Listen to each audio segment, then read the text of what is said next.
Karen said I look too poor to be here. Now I own the place. The scent of stale coffee and slightly dusty vinyl hung in the air of the Meadowbrook Community Auction, a bi-weekly event held in the town's aging civic center. The fluorescent lights hummed overhead, casting a harsh glow on the mismatched furniture and boxes of forgotten treasures laid out for bidding. It wasn't exactly a glamorous affair, but for someone like me, trying to furnish a new, albeit modest apartment on a shoestring budget, it was a goldmine of potential. I navigated the crowded room, my eyes scanning the tables laden with chipped china, faded photographs, and well-loved books. My own attire, a simple pair of jeans, a comfortable but slightly worn sweater, and sensible sneakers, blended in with the eclectic mix of bargain hunters and curious onlookers. I wasn't exactly rolling in disposable income at this stage of my life. I was working hard, juggling a couple of part-time jobs while pursuing an online business degree, every penny carefully accounted for. Meadowbrook, for all its picturesque charm and tree-lined streets, had a distinct social hierarchy. At the top of that self-proclaimed ladder often resided the HOA Karens, women known for their meticulously maintained homes, their unwavering adherence to neighborhood rules, and their rather discerning taste in who belonged and who didn't. And the undisputed queen of the Meadowbrook Karens was, of course, Karen Mitchell. Her reputation as the arbiter of all things proper and affluent preceded her like an unwelcome draft. Tales of her scathing emails to neighbors whose lawns dared to have a single dandelion, her imperious demands on local shopkeepers, and her uncanny ability to sniff out anyone she deemed not quite up to par were legendary. I had yet to have a direct run-in with her, but her pronouncements on the community's Facebook group were enough to paint a vivid picture. The Meadowbrook Community Auction, with its slightly down-at-heel vibe and its attraction of people from all walks of life, was apparently not immune to Karen's discerning gaze. I had just spotted a promising-looking oak bookshelf tucked away in a corner when I heard her unmistakable voice, sharp and caring, cutting through the low murmur of the auctioneer's spiel. Honestly, she was saying to a woman with equally immaculate blonde hair and an expensive-looking handbag, the things some people try to pass off as antiques these days, and the clientele, it's simply dreadful. You can practically smell the desperation. I instinctively hunched my shoulders slightly, trying to become invisible. Karen Mitchell's judgmental radar seemed particularly attuned to anyone who didn't exude an air of effortless wealth. Then her gaze landed on me. I had bent down to examine the bookshelf, and my slightly worn sweater had ridden up, revealing the faded waistband of my jeans. Her eyes narrowed behind her designer sunglasses, and a look of undisguised distaste crossed her perfectly made-up face. She approached me, her expensive heels clicking on the linoleum floor. "Excuse me," she said, her voice dripping with condescension. "Are you actually intending to bid on something here?" I straightened up, trying to maintain a neutral expression. "Yes, I am." Her eyes flicked over my attire again, lingering on my sensible sneakers. "Really? You don't exactly look like you'd have the means to afford anything of value." Her tone implied that my mere presence in the auction was an affront to the more refined attendees. I felt a flush of heat rise in my cheeks. The casual cruelty of her judgment, the immediate dismissal based on my appearance, was infuriating. I was working hard, trying to build a better future for myself, and her snobbish assumptions felt like a slap in the face. "With all due respect, ma'am," I said, trying to keep my voice level, "I assure you my intentions are genuine." "Oh, well," Karen scoffed, a short dismissive sound. "Right. Well, just try not to touch anything too valuable. Some of us actually appreciate nice things and don't want them sullied." She gave me a pointed look, implying that my very touch would somehow diminish the worth of the auction items. She then turned her back to me and continued her conversation with her equally disdainful friend, her voice laced with further pronouncements on the riffraff attending the auction. I stood there for a moment, my initial interest in the bookshelf completely overshadowed by a surge of anger and a quiet, simmering determination. Her condescending words, her assumption of my financial status based on my clothes, had struck a nerve. It was a familiar sting, the subtle but persistent judgment faced by those who don't fit into Meadowbrook's narrow definition of success. But beneath the anger, a different kind of resolve began to form. Karen Mitchell, with her snobbish pronouncements and her unwavering belief in her own superiority, had unwittingly lit a fire in me. I might not look like I belonged in her world now, but one day things would be different. One day the tables would turn, and the memory of her condescending words at the Meadowbrook community auction would serve as a potent reminder of exactly why I was working so hard. The stage was set for a long game, a quiet accumulation of power that would eventually lead to a most satisfying reversal of fortune. Karen's dismissive pronouncements echoed in the cavernous hall of the community auction, a bitter counterpoint to the hopeful murmurs of bargain hunters. The sting of her judgment, the casual assumption of my financial inadequacy based on my appearance, lingered long after she and her equally haughty companion had moved on to inspect a dusty collection of porcelain dolls. I ran a hand over the worn wood of the bookshelf, the simple craftsmanship appealing in its unpretentious sturdiness. Her words, intended to belittle, inadvertently fueled a quiet defiance within me. I might not fit her narrow definition of belonging now, but my worth wasn't measured by the label on my clothes or the size of my bank account. I ended up bidding on and winning the bookshelf, the modest sum feeling like a small victory against Karen's unspoken disdain. As I arranged for its pickup, I noticed her casting a fleeting, unimpressed glance in my direction before turning her attention back to a chipped porcelain figurine, her nose wrinkled in apparent contemplation of its vintage charm. Over the next few months, my life continued its steady, if unglamorous, trajectory. The online business degree progressed, demanding late nights and focused effort. The part-time jobs, waitressing at a local diner and tutoring high school students, provided the necessary income, each dollar carefully saved and allocated. The image of Karen Mitchell, her face a mask of condescending judgment, occasionally surfaced in my mind, a sharp reminder of the social barriers that existed and a quiet motivator to overcome them. I frequented the Meadowbrook community auction whenever my schedule allowed, finding unexpected treasures that slowly transformed my small apartment into a home. Each piece, carefully chosen and painstakingly restored, felt like a small act of reclaiming space in a community that sometimes felt designed to exclude those who didn't fit a certain mold. Inevitably, my paths crossed with Karen's again. It happened at the grand opening of a new organic grocery store in town, an establishment that had quickly become a favorite haunt of Meadowbrook's more affluent residents, including, of course, Karen Mitchell. I was there to pick up a few essentials, my appearance still more practical than fashionable, when I heard her familiar, imperious tone directing a hapless store employee. Honestly, the way some of these items are displayed is simply unacceptable. This organic kale looks positively wilted. And where are the imported cheeses? This selection is terribly pedestrian. As she turned, her eyes landed on me, browsing the selection of locally sourced honey. A flicker of recognition crossed her face, quickly followed by a barely concealed look of distaste. "Oh," she said, her voice cool and dismissive. "It's you, still frequenting establishments that cater to a less discerning clientele, I see." Her tone implied that my presence in the upscale grocery store was as out of place as my attire. I met her gaze, offering a polite but firm, "Good morning, Ms. Mitchell." She sniffed, barely acknowledging my greeting. One would think that with a little effort, one could elevate one's appearance. This community does have certain standards, you know. Her implication was clear. I was failing to meet those standards. I resisted the urge to engage in a petty argument. My focus was on my goals, on building a future where Karen Mitchell's superficial judgments would hold no sway. I simply offered a neutral smile and turned back to the honey, the sweet aroma a small act of defiance against her bitter condescension. The encounters continued, each one a subtle reinforcement of the social divide Karen so readily enforced. At a local charity bake sale, she remarked loudly to a friend that my contribution of simple chocolate chip cookies looked rather amateurish compared to her elaborate, multi-layered gâteau. At a town council meeting discussing neighborhood beautification, she suggested that the focus should be on maintaining property values and subtly implied that certain less well-maintained residences detracted from the overall aesthetic.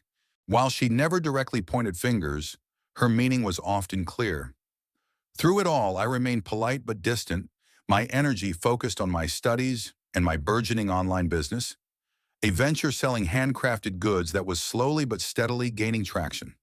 With each sale, each positive review, I felt a quiet sense of empowerment, a small step further away from the judgment of people like Karen Mitchell. Unbeknownst to her, the very fabric of Meadowbrook was beginning to subtly shift. Several long-established businesses were facing financial difficulties, their aging owners looking to retire. The Meadowbrook Civic Center, the site of our initial unpleasant encounter, was also struggling, its upkeep increasingly costly and its usage declining. I had been quietly observing these changes, recognizing an opportunity. My online business was generating a modest but growing income, and I had been diligently saving and researching potential investments within the community. The Civic Center, with its central location and potential for revitalization, had caught my eye. It was a place that served the entire community, not just the affluent elite, and I saw the potential to transform it into a vibrant hub for everyone. The conflict escalated not through direct confrontation with Karen, but through my quiet, determined actions behind the scenes. While she continued her reign of subtle social judgment, I was laying the groundwork for a significant power shift, one that would ultimately bring our paths together in a most unexpected and ironic way. The stage was being set for a climax where her superficial disdain would collide with a reality she could never have imagined. The wheels of local commerce and community infrastructure turned slowly but surely, often unnoticed by those like Karen Mitchell, who preferred to focus on the minutiae of perfectly manicured lawns and the perceived social standing of their neighbors. While Karen continued her subtle campaign of class-based judgment, her pronouncements echoing in the hallowed halls of the organic grocery store and the polite but strained atmosphere of community events, a significant shift was quietly taking place beneath the surface of Meadowbrook's seemingly placid existence. My online business, fueled by late nights and a growing customer base who appreciated the quality and craftsmanship of my handmade goods, continued to thrive. The steady income, coupled with my diligent savings, had positioned me to take a significant leap. The Meadowbrook Civic Center, with its for sale sign quietly gathering dust in the front window, represented that opportunity. It was a large, centrally located property with untapped potential, a place that, with the right vision and investment, could become a true community hub, a far cry from its current state of slightly faded glory. The acquisition process was lengthy and involved, requiring careful negotiation and a detailed business plan. I kept my intentions largely private, confiding only in a few trusted advisors who recognized the potential of the venture and my determination to see it through. The irony of potentially owning the very place where Karen Mitchell had first cast her condescending gaze upon me was not lost, but it served more as quiet motivation than a driving force of petty revenge. My goal was to build something positive for the entire community, a space where everyone felt welcome, regardless of their attire or perceived social standing. Weeks turned into months, and the paperwork finally went through. I was the new owner of the Meadowbrook Civic Center. The news rippled through the town, met with a mixture of surprise and cautious optimism.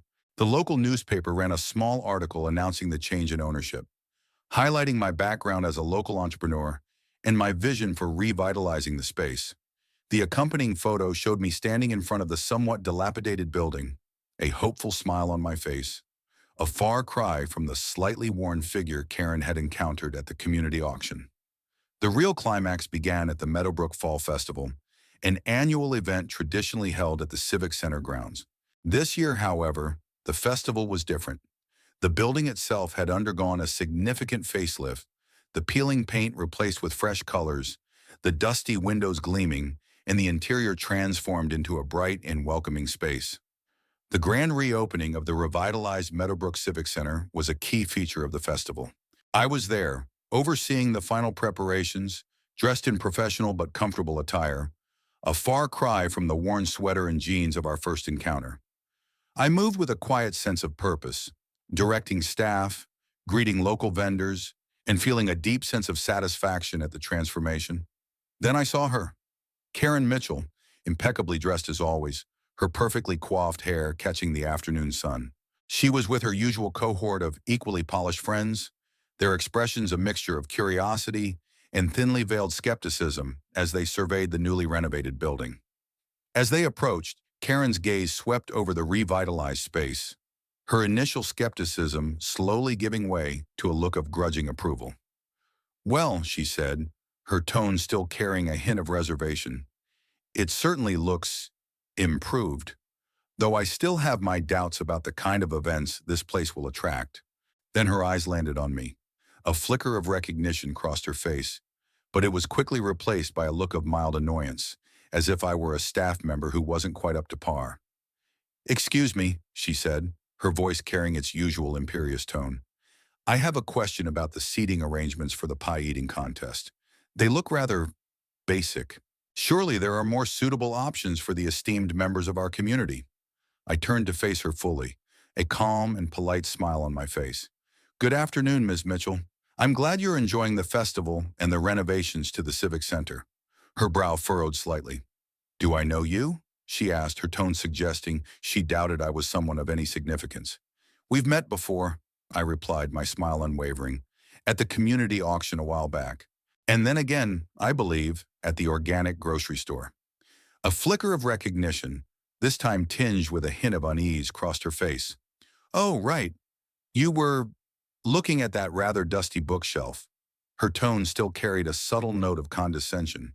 "Indeed," I said, "and now I own the place." The effect on Karen was instantaneous and profound. Her perfectly composed expression shattered, replaced by a look of utter shock and disbelief. Her mouth dropped slightly, and the color drained from her face. Her friends exchanged bewildered glances, sensing the sudden shift in the dynamic. The realization washed over her in waves. The less discerning clientele attendee at the community auction, the casually dressed shopper at the organic grocery store, the person she had subtly implied was too poor to belong, that person now owned the very heart of their community, the venue for their cherished annual festival. The woman who had judged me based on my appearance now stood on my property, her assumptions crumbling in the face of a reality she had never conceived. The air crackled with the unspoken weight of her monumental misjudgment. The stage was set for a resolution that would be both satisfying and, hopefully, transformative. The stunned silence that followed my simple statement hung in the crisp autumn air of the fall festival. Karen's perfectly painted lips parted slightly, but no sound emerged. Her friends, sensing the seismic shift in the conversation, exchanged wide-eyed glances, their usual air of polished superiority momentarily forgotten. You own this?" Karen finally stammered, her voice barely a whisper, tinged with disbelief.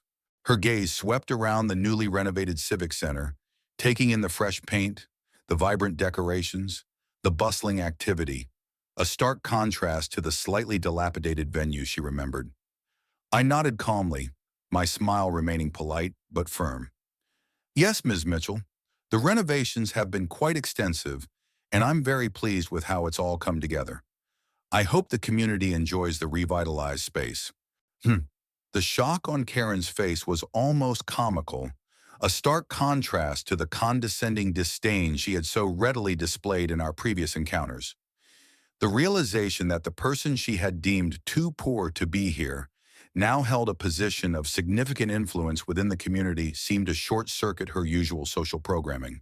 Her friends, recovering slightly, began to murmur amongst themselves, their expressions a mixture of curiosity and thinly veiled embarrassment for Karen. One of them, a woman named Eleanor, known for her own subtle brand of social snobbery, cleared her throat delicately. "Well, Karen, isn't that unexpected?" Karen, however, remained fixated on me, her mind clearly struggling to reconcile the image of the casually dressed bargain hunter with the confident owner standing before her. But, but at the auction, you," she stammered again, unable to fully articulate her disbelief.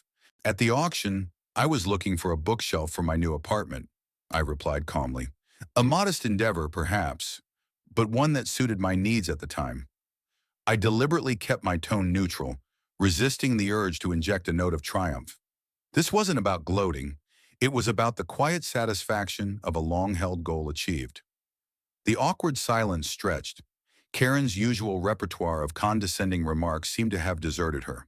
The power dynamic had shifted dramatically, and she was clearly struggling to navigate this unexpected terrain. Finally, Eleanor, ever the pragmatist, stepped forward, offering a strained smile. Well, Alex, congratulations on your acquisition. The renovations look lovely. We're so glad someone invested in the Civic Center. Her attempt at polite conversation felt forced, a stark contrast to their usual air of effortless superiority. I nodded politely. Thank you, Eleanor. My goal is to create a space that serves the entire community, a place where everyone feels welcome. My gaze flickered briefly to Karen, the unspoken message clear. Karen, still looking somewhat dazed, finally found her voice, though it was a mere shadow of its usual imperious tone. Yes. Well, I'm sure it will be very nice. She avoided direct eye contact, her earlier confidence completely eroded. The resolution of the immediate conflict wasn't a dramatic confrontation or a public humiliation. It was the quiet, undeniable shift in power and the profound impact of that realization on Karen. The HOA Karen, who had so readily judged me based on my appearance, was now forced to acknowledge my success and my position within the community. Over the course of the fall festival, Karen and her friends maintained a noticeable distance, their usual air of effortless social dominance replaced by a more subdued demeanor. I observed them occasionally casting furtive glances in my direction, their expressions a mixture of curiosity and perhaps a dawning understanding that their assumptions about people could be woefully inaccurate. In the weeks and months that followed, a subtle but significant change occurred in Karen's interactions around Meadowbrook. The sharp edges of her judgmental persona seemed to soften. While she still maintained her meticulous standards for her own property, her pronouncements on the supposed inadequacies of others became less frequent and less strident. She even made a point of attending a few events at the revitalized Civic Center, her initial apprehension gradually giving way to a more relaxed demeanor. She never directly apologized for her earlier rudeness, but her changed behavior spoke volumes. There was a newfound hesitancy in her interactions with people she might have previously dismissed, a subtle acknowledgement that appearances could be deceiving. For me, the satisfaction wasn't in witnessing Karen's discomfort, but in the quiet triumph of achieving my goals and creating something positive for the community, regardless of her initial judgment. It served as a potent reminder that true worth isn't measured by outward appearances or social standing, and that sometimes the quietest individuals are the ones who ultimately shape the landscape of their community.